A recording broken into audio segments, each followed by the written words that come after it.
Salut les visionneurs! Alors aujourd'hui, je fais une vidéo comme les grands youtubeurs. Maintenant j'ai une chambre, je fais les vidéos dans ma chambre, je vais devenir un grand. On est plus d'une douzaine de centaines d'abonnés quand même, hein, ça fait. Hein. Bon, aujourd'hui, on est là pour parler de quelque chose un peu spécial. On va parler littérature. Et oui, j'ai acheté mon premier livre. C'est la première fois que j'achète un livre dans ma vie. Alors là, il va falloir que je vous en parle. Alors l'idée de la vidéo, c'est de vous dire ce que je pense de ce livre, de le compléter un peu avec mon expérience et de voir un peu ce qu'il en ressort, voilà. Alors j'ai fait cette vidéo en plusieurs parties, je vais parler de plusieurs sujets. Allez, c'est parti pour la première partie. Alors ce livre, c'est quoi? Alors je vais vous le présenter un petit peu, donc c'est Ma vie en van de Florent Conti. Alors pour rappel, ceux qui ne connaissent pas, donc Florent c'est quelqu'un qui vit dans un van depuis déjà quelques années. Je l'ai connu sur YouTube, il fait pas mal de vidéos, j'aime beaucoup ses vidéos, alors quand j'ai appris qu'il sortait un livre, je me suis dit, ah bah là ça va être le moment d'acheter un livre. Dans ce livre, Florent parle de la société, il donne son interprétation globale et des fois un peu plus ciblée sur des points de vue, sur le rythme et notamment sur le sujet de la consommation actuelle. Mais Florent, je m'attendais pas du tout à ça. Je m'attendais pas à ce que tu parles de ça dans ton livre en fait. Et encore moins avec tant d'engagement et je trouve ça vraiment super de ta part. Non seulement tu dis ce que tu penses, mais en plus tu le fais bien. Mais ce que je m'attendais le moins en fait, c'est qu'il y ait autant de similitudes. Je suis vraiment étonné parce que moi j'ai vécu que en France et toi tu es surtout au Québec et au Canada.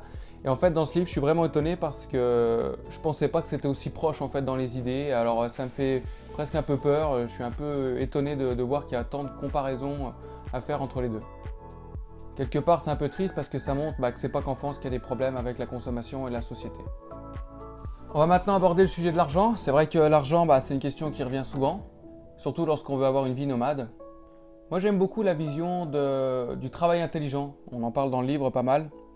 Comme vous avez pu le voir dans mes films, moi j'ai essayé de travailler d'une façon intelligente dans le sens où j'ai essayé pour ma part de travailler beaucoup dans un temps réduit et Anaïs a fait en sorte de travailler là où on voulait aller. Il est évident qu'on peut vivre avec peu d'argent quand on vit nomade dans un véhicule, ça c'est sûr, on peut vivre avec vraiment peu d'argent. Après nous c'était pas notre objectif. Nous, on voulait travailler en fonction des besoins qu'on avait.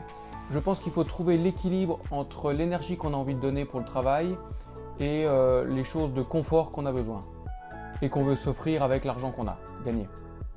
Alors ce qu'on a fait nous et ce qu'a fait aussi Florent, il en parle dans son livre, et ce que je conseille vraiment à tous les gens qui envisagent d'avoir une vie nomade, il faut vraiment avoir de l'argent de côté. Je pense que c'est nécessaire pour s'éviter des stress supplémentaires, pour éviter d'avoir des dépenses à crédit ou des dépenses obligatoires parce qu'on ne peut pas anticiper. Voilà, je conseille vraiment, après c'est propre à chacun, mais je conseille d'avoir de quoi vivre au moins 1 voire 2 mois, ce serait le minimum, sans argent, au cas où il y aurait un souci. Je rentre maintenant dans la partie de la solitude. Alors Florent parle beaucoup de la solitude parce qu'il vit seul dans son van. Alors je vais résumer rapidement ce que j'ai compris, hein, j'insiste bien sur ce que moi j'ai compris de Florent. Je pense qu'il est un peu égoïste et il veut pas que quelqu'un l'empêche de vivre sa propre vie. En quelque sorte, il me fait penser au dicton « vaut mieux vivre seul que mal accompagné ». Il dit aussi qu'il ne faut pas culpabiliser des peurs, des craintes que les proches ont envers nous quand on annonce qu'on a un projet comme ça de changer de vie et de partir plutôt loin et de vivre nomade avec tout ce que ça comporte. Et c'est là que se pose un problème. Nous, on aurait pu être bien plus heureux, mais en fait, on a eu quand même pas mal de problèmes, je vous explique. Mon idée est la suivante. Comment veux-tu être heureux si les gens proches autour de toi pensent que tu ne fais pas les bons choix dans ta vie? Je te donne un exemple pour parler d'Anaïs. Nous sommes partis en camping-car, ses amis proches n'ont jamais pris de nouvelles plus que ça du camping-car. Elles se sont jamais demandé quels sont les aspects positifs, qu'est-ce que tu as fait de sympa, qu'est-ce que tu as fait de bien. Non, on a même une amie qui était au courant que je faisais des vidéos YouTube, elle les a jamais suivies. Sa mère, encore moins au courant, on n'a pas voulu la mettre au courant. Avec la mère d'Anaïs, c'était aussi un peu compliqué parce qu'elle ne comprenait pas nos choix. Lorsqu'on fait un changement de vie comme nous on l'a fait, par exemple de vivre un camping-car ou comme Florent l'a fait et qu'il en parle dans son livre de vivre dans un van, ça implique quand même des changements et on entraîne toujours les gens qui sont autour de nous dans l'histoire un peu parce que si on ne va plus les voir, il faut aussi qu'ils comprennent pourquoi. Et nous, quand on part, il y a des moments où on a quand même envie d'avoir des amis, envie d'avoir une relation parce que quelque part c'est humain.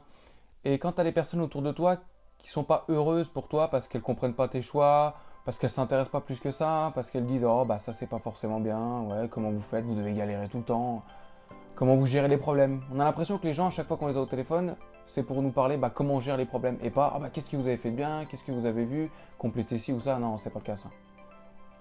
Et du coup, c'est assez usant, surtout pour Anaïs. Moi, ça me dérangeait pas, mais Anaïs, c'est vrai que ça a été embêtant pour elle.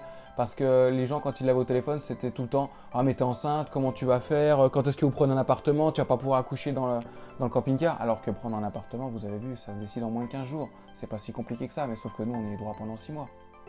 Et bien, toutes ces choses-là, c'est pesant en fait. Et on a beau dire, on s'en fout de ce que les autres pensent, quand c'est des proches, quand c'est les meilleurs amis, quand c'est la famille, ça fait quand même un poids. Et aujourd'hui, on a eu 2 poids. Le premier poids, c'était de vivre dans un camping-car. Et le deuxième poids, c'était de s'installer dans le sud. On aurait très bien pu faire l'un ou faire l'autre, et au résultat, on fait aucun des deux. Et on est revenu bien en Alsace, bien proche de ses amis et bien proche de sa famille. Lors de la fin de notre périple, j'ai bien vu qu'il y avait des visionneurs qui avaient remarqué que j'étais pas au top de ma forme. Et ils avaient raison. La fin a été une période très difficile pour nous, on s'est beaucoup remis en question parce que moi j'avais quand même bien aimé ce mode de vie et j'avais vraiment envie de continuer comme ça, surtout que des gens comme Florent, il y en a d'autres aussi sur YouTube qui m'ont vraiment donné envie de continuer à vivre tout seul, et il a fallu que je fasse un choix. Alors on s'est vraiment beaucoup remis en question, je suis resté quelques jours tout seul dans le camping-car et c'était pas évident, ça a créé beaucoup de tensions entre nous deux et on a vraiment pensé à se séparer à ce moment-là. Elle aurait pu avoir une vie avec son appartement et son salaire confortable de masseur kinésithérapeute.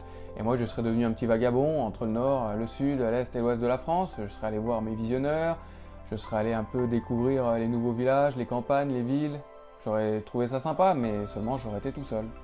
Alors c'est là que je me suis posé la question, qu'est-ce qu'il fallait faire? Alors qu'est-ce qui m'a fait changer d'avis? La petite? Non. Ça aurait pas été suffisant, je pense. Ça m'aurait pas dérangé qu'on se la partage. Non, c'est pas ça qui m'aurait fait déranger. Ce qui m'a embêté, c'est plutôt l'amour que j'ai par rapport à Anaïs, le besoin de partage, de fondation. Et puis pendant ces jours de solitude, c'est là que j'ai repris conscience que Anaïs était une femme exceptionnelle qui me correspondait, surtout pour moi. Parce qu'il faut quand même avouer que je suis un peu spécial, limite bizarre pour certains, j'en ai conscience.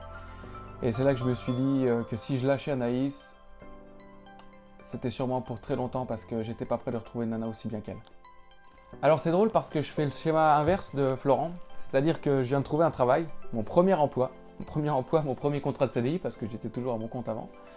Donc c'est l'inverse de Florent, si vous lisez son livre ou si vous l'avez lu, vous comprenez bien. Il a commencé dans un bureau à travailler, à faire des heures et tout ça, et c'est ce que je suis en train de faire. Je me retrouve assis derrière un bureau toute la journée, à faire 35 heures, à être entouré de collègues qui sont toujours en train de se plaindre et qui ont un réveil dans la tête pour pas faire une minute supplémentaire non rémunérée. Alors c'est un peu spécial, c'est vraiment nouveau pour moi, alors j'essaye de m'adapter à la vie qu'on appelle normale. Alors moi, est-ce que je suis bien dans tout ça? Plutôt pas, non, je suis un peu en flottement, je suis un peu en attente, j'essaie de pas trop me poser de questions, c'est un peu difficile, mais voilà, je suis dans un état où j'attends de savoir ce que ça va donner le travail, si j'arriverai à avoir des bonnes primes pour quand même avoir un salaire correct, parce que forcément on gagne moins sa vie quand on est salarié que quand on a son compte et puis qu'on dépote. J'attends que notre petite fille Alice grandisse pour qu'elle soit quand même un peu plus intéressante, parce que c'est vrai qu'elle est beaucoup pendue au sein de sa mère, ce que je comprends, c'est normal. Donc j'ai hâte qu'elle grandisse, qu'elle commence à parler, qu'elle puisse marcher. Donc j'attends ça. J'attends que l'hiver passe, j'attends que les choses se tassent un peu, qu'on recrée un lien un peu différent, parce qu'on est quand même passé par une phase un peu difficile avec Anaïs. Mais rassurez-vous, globalement, ça va quand même bien, il y a largement pire que nous. On va y arriver, le plus dur est passé. Maintenant, c'est un nouveau départ pour nous. Tout est un gros changement, mais on y arrive. Alors une autre partie aussi que je voulais aborder, qui m'a fait penser par rapport au livre, c'est le minimalisme. Alors c'est vrai que c'est une expérience de vivre comme ça, d'être obligé de minimaliser comme on l'a fait, ce que je montre dans le tout premier film. Et ça c'est vraiment quelque chose qui est resté chez nous. On a vraiment racheté le strict minimum et ça nous va vraiment bien comme ça. Pour vous dire, même quand je suis rentré, j'ai vendu 2 véhicules et si j'aurais pu encore en plus vendre la 206 d'Anaïs, mais on l'aurait fait, mais il y a un petit souci mécanique qui nous empêche de la vendre à mon avis. Ah, tu vois, maintenant, quand t'as un enfant, ça change la vie. T'es obligé de te serrer un peu plus. Dans la 206, hein. Mais bon, c'est comme ça. Ah, on sait pas, on l'aime quand même bien, cette voiture. Ça nous embête de la vendre, mais bon, y a pas trop de place, hein. Allez, en route. On s'est même fait la réflexion avec Anaïs quand on a parlé dernièrement, qu'on trouvait le comportement de certaines personnes un peu bizarre et on pense qu'il y a des personnes qui doivent s'imaginer qu'on n'a pas beaucoup d'argent et certains même qu'on doit manquer d'argent en fait. Alors qu'en fait pas du tout, on s'est juste pris au jeu de racheter des choses sur le bon coin parce qu'on trouve que c'est plus intelligent de faire comme ça. On l'avait fait quand on est parti, on l'a refait dans l'autre sens, on a fait des bonnes affaires en fait et on est bien comme ça nous convient bien. Mais du coup c'est vrai que les gens ils ne voient pas ça comme nous. Pour nous et grâce à la vie en camping-car, le matériel a vraiment une place beaucoup moins importante qu'avant. Aujourd'hui, je fais du sport, bah oui, hein, les apéros et puis la fainéantise d'être tranquille. J'avais pris un peu de bidoche, alors maintenant voilà, je fais du sport, je fais attention à ce que je mange, j'ai quand même diminué pas mal l'alcool. Je savais que ce serait une période dans ma vie, j'en ai bien profité, maintenant je me ressaisis. Et voilà, j'ai plus de plaisir à prendre soin de moi, de nous personnellement. Mais ça, les gens extérieurs ne le voient pas, ils ne se rendent pas compte de ça. Je vous invite vraiment à lire ce livre, c'est vraiment un très bon livre. Moi j'en ai même acheté 2 autres parce que je vais en faire un cadeau pour mes beaux-parents. Je ne sais pas si ça va leur changer un peu l'état d'esprit, mais au pire, ça servira comme cale. Hein. Alors moi, quelque chose aussi de pas drôle mais intéressant, c'est que j'avais pas pensé à la hauteur de ma toilette qu'il y avait cette petite chose là. Donc ce que j'ai c'est pour l'instant une pile de livres que je mets ici, je vais vous montrer. Peut-être ma vie en van aussi, le livre. Et là maintenant j'ai mon petit piédestal.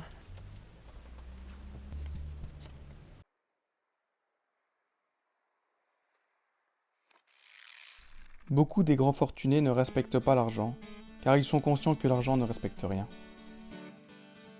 Ceux qui pensent qu'ils n'ont pas assez d'argent sont les seuls à accorder de la valeur à ces fortunes. J'ai appris qu'il est curieusement plus facile d'être en paix dans un van stationné n'importe où que dans un appartement fermé à double tour. La vie nomade m'a retiré toute dépendance vicieuse, cette curiosité malsaine pour l'état du monde, cette dépendance perverse à s'indigner des horreurs de ce monde depuis sa salle de bain avec eau courante illimitée avant de retourner manger sur mon sofa. L'espérance qu'un drame lointain survienne pour s'en offusquer et confirmer qu'on a bien raison d'opter pour la recherche du confort. Redéfinir et réapprendre que perdre du temps est le vrai confort. Se demander ce qui pousse quelqu'un à agir de la sorte plutôt que de lui reprocher. L'inactivité me rend plus actif que le travail régulier. Adhérer à un groupe ou à une idée n'a pour effet que de renforcer la dépendance à nos propres convictions, alors qu'il n'y a aucun mal à changer d'avis, de position, d'envie.